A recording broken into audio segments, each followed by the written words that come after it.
Good afternoon, everyone. Sid Miramontes here.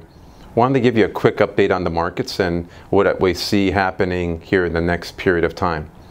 With China slowing down currently, Europe looking like it's going to slow down because the advent of what's happening with China, and oil prices may being affected here. Those may be points that we have an opportunity to take advantage of. Also, there may be obviously opportunity in some places. So we want to make sure that those things that are happening out in the markets end up using those things to benefit you in your portfolio.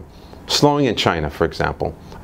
Slowing in China means that, well, it has some effect on the U.S. market, but we're not a big export country, so it's going to have some impact, but it's not going to have a gigantic impact on our economies. It'll have a bigger impact as we see it in Europe, because Europe is China's biggest trading partner, so we see European investments and international investors probably being affected even greater than we'll see U.S. markets. Though that means, because that's what's happening out there, you're going to see more volatility in the markets as we see, as what we're expecting from talking to many analysts around the country and around the world. Also, interest rates coming up here being another concern for us. That may end up throwing more volatility into the market. So we have to make sure that with China, with Europe, with interest rates, with those things being affecting the markets, hey, we need to talk to you about what that means to your portfolio and how that may end up impacting the U.S. markets, because as we see it right now, it's going to have probably some impact for some time to come as far as volatility. And what we need to take a look at is how we can have volatility benefit you going forward.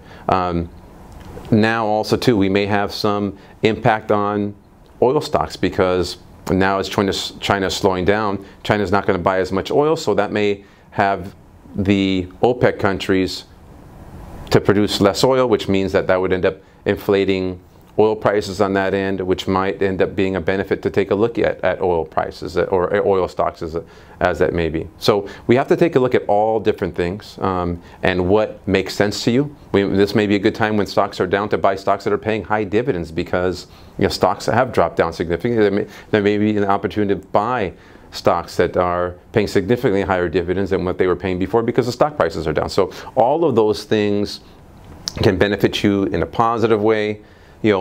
All news isn't always a negative to you, so there may be some opportunity out there for us as well, folks. So let's take a look at what that might mean to you, and what, if we can do, what we may be able to do to benefit your portfolio. So call us when you get a chance. Look forward to hearing from you via email, Skype, or person to person. Thanks so much.